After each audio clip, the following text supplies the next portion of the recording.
Hi hello friends வணக்கம். சப்பாத்தி பொடி mass செஞ்சோம். பொடி மாஸ் தனி வீடியோ போட்டிருக்கேன், பார்த்து அதை தெரிஞ்சுக்கோங்க.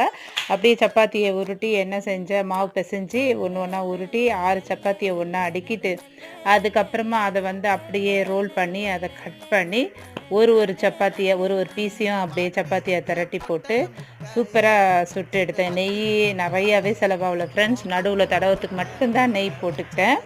அப்படியே சுக்காவாக தவாவில் போட்டு எடுக்கும்போது ரொம்ப அருமையான சாஃப்ட் அண்ட் டேஸ்டியான சப்பாத்தி கிடச்சிருச்சு. இதுக்கு பொடி மாசு, அப்புறமா கறி குழம்பு, சிக்கன் கறி குழம்பு கூட நான் போட்டிருக்கேன் வீடியோவில், அதையும் பாருங்கள்.